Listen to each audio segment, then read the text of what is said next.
என்னங்க இது என்ன இப்படி நீங்க மதுரை பிரஸ் இப்படி செய்றீங்க? என்ன ஒரு இது கூட கண்ட்ரோல் இல்லாம இப்படி செய்றீங்க? ஏன்னா அப்படிலாம் இருக்க கூடாதுங்க. கீழே இருங்க, கலெக்டர் விடுங்க, கொஞ்சம் எடுங்க, கீழே இருக்குங்க, கீழே இருங்க. என்ன தம்பி, என்ன இப்படியா இது பண்றீங்க? கொஞ்சம் கலெக்டர் எல்லாரும் எங்க அபிஷியல் என்ன நினைப்பாங்க? என்ன இப்படி வச்சீங்கன்னா எப்படி தெரியும்?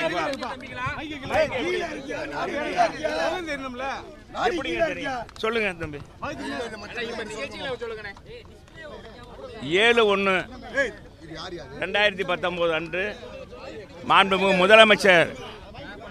முதலமைச்சரும் மாண்புமிகு துணை முதலமைச்சரும் தலைமைச் செயலகத்தில் 555 பஸ்ஸுகளை 8 போக்குவரத்து கழகங்களுக்கும் வழங்கினார்கள். அதில் மதுரை மண்டலத்துக்கு 63 பேருந்துகள் வழங்கப்பட்டது. அந்த பேருந்து தளத்தை நானும் நம்முடைய மாவட்ட ஆட்சித்தலைவர், புறநகர் மாவட்ட கழக செயலர், வடக்கு தொகுதி சட்டமன்ற உறுப்பினர் முன்னாள் மேயர் அண்ணன் ராஜன் செல்லப்பா அவர்களும், இங்கே இருக்கிற நம்ம மண்டலத்துடைய மேலாண்மை இயக்குனர் அவர்களும் சேர்ந்து இன்றைக்கு மற்றும் கழக தோழர்கள் எல்லாம் சேர்ந்து இன்றைக்கு மதுரை மண்டலத்தில் இயக்கிற அந்த 63 பஸ்ஸுகளையும் இயக்குகின்ற பணியை செய்திருக்கிறோம். ஒரு கொள்கை ரீதியான முடிவில் வந்து 1000 ரூபாய் தொகுப்பூதியமாக தருவதற்கான ஏற்பாடுகள் பண்ணியிருந்தது. இப்போ நீதிமன்றம் அதை தடுத்து நிறுத்தி இருக்கு சார். திருப்பி மேல்முறையீடும் இன்னைக்கு போய் பேசியிருக்கிறாங்க. இருந்தாலும் அதுக்கும் தடை போட்டிருக்கிறாங்க. மேல்முறையீடு சொல்லியிருக்கிறாங்க.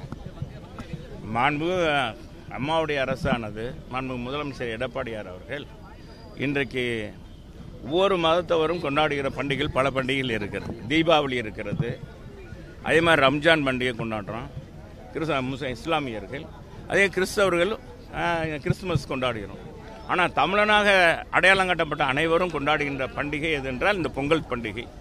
தமிழருக்கே உரியான இந்த பண்டிகையை எல்லோரும் கொண்டாட வேண்டும்.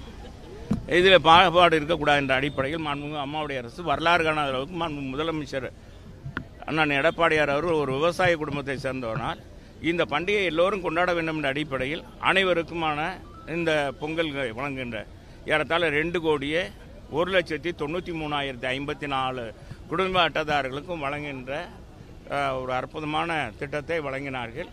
இதன் மூலமாக ஒவ்வொருவருக்கும் இன்றைக்கு உங்களுக்கு தெரியும் 1 கிலோ பச்சரிசி, 1 கிலோ ஜீனி, 20 கிராம் வந்து முந்திரி, அதே மாதிரி 20 கிராம் உலர்ந்த திராட்சை, 5 கிராம் ஏலக்காய், அதே மாதிரி 2 அடி கரும்பு வழங்குற அதோடு 1000 ரூபாய் வழங்குகிற திட்டத்தை மாண்புமிகு அம்மாவுடைய அரசு அறிவித்து முதலமைச்சர் அறிவித்தார்கள். அதை தொடங்கி வைத்தார்கள். இன்றைக்கு மாண்புமிகு நீதிமன்றம், உச்ச நீதிமன்றம், உயர் நீதிமன்றம், நம்முடைய நீதிமன்றம் சொல்லியிருக்கிறது. எனவே மாண்புமிகு அம்மாவுடைய அரசை பொறுத்தளவுக்கு சட்டத்தின் அடிப்படையில் தான் ஆட்சியை நடத்தி கொண்டிருக்கிறது. மாண்புமிகு முதலமைச்சர் சட்டப்படி தான் இதை நடவடிக்கை எடுப்பார்கள். ஆனால் ஏற்கனவே வந்து வழங்கப்பட்டிருக்கிறது காடுகளுக்கு. அதனால சட்டப்படி அரசு என்ன நடவடிக்கை எடுக்கணுமோ அதை எடுத்திருக்கு. இல்ல அது எங்களுக்கு தெரியாது.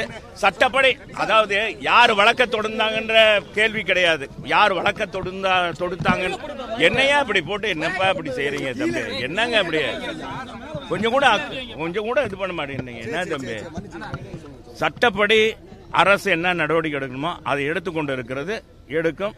அன்னைக்கு மாண்புமிகு அம்மாவுடைய அரசு என்ன மக்களுக்கு என்ன கொடுக்கணுமோ அதை சிறப்பாக செய்திருக்கிறது.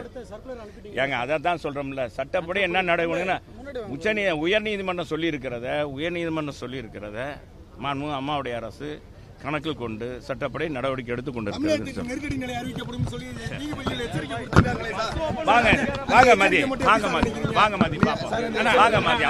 கூட்டத்தில் மக்கள் மாற்றத்தை விரும்புறதா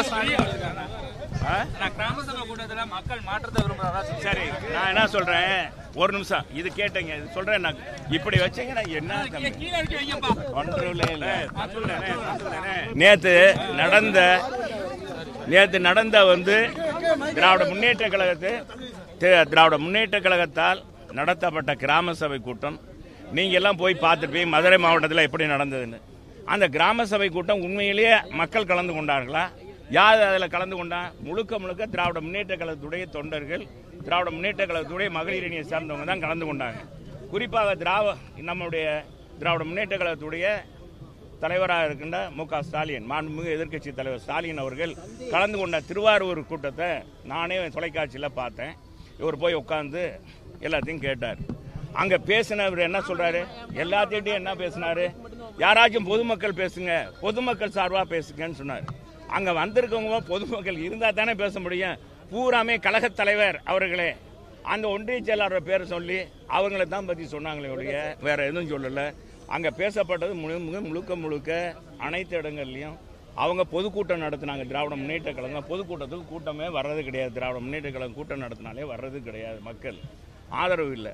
எனவே இப்போ மக்களை சந்திக்கிறது இப்படி போவோம் அப்படின்னு சொல்லி மு.க. ஸ்டாலின் அவர் நம்முடைய எதிர்க்கட்சி தலைவர் அவர்கள் செய்திருக்கிறார். அது கூட அது இன்னைக்கு முழுக்க தோல்வி அடைந்திருக்கு. அவரே மனம் வருத்தப்பட்டு விட்டார். யாராச்சும் பொதுமக்கள் பேசுங்கன்னா மகளிர் அணி பாட்டு பாடுறது, மகளிர் அணி பேசுறது நான் பார்த்தேன், தொலைக்காட்சியில் பார்த்து கொண்டு இருந்தேன். அவரும் பாவம் நீண்ட நேரம் கேட்டுக்கொண்டே இருந்தார். ஆனால் பேசினவங்க முழுக்க வந்தவங்க போறாமே திராவிட முன்னேற்ற கழகத்துடைய தொண்டர்கள் தான் வந்திருந்தார்கள். அழைத்து வந்தவங்க அங்கே பெண்கள் தான் வந்திருந்தாங்க. சரி, அவ்வளோ.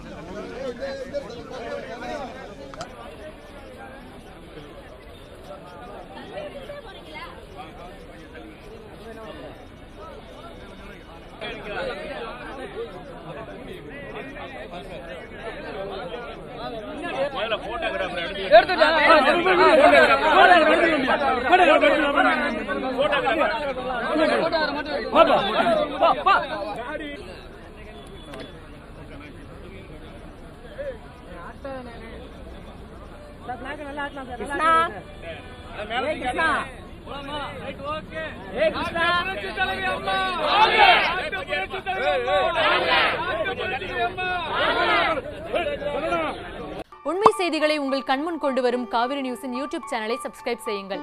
நொடிக்கு நொடி நாட்டு நடப்புகளை தெரிந்து கொள்ள காவிரி நியூஸ்.tv, Facebook, Instagram, Twitter போன்ற சமூக வலைதள பக்கங்களோடு எப்போதும் இணைந்திருங்கள்.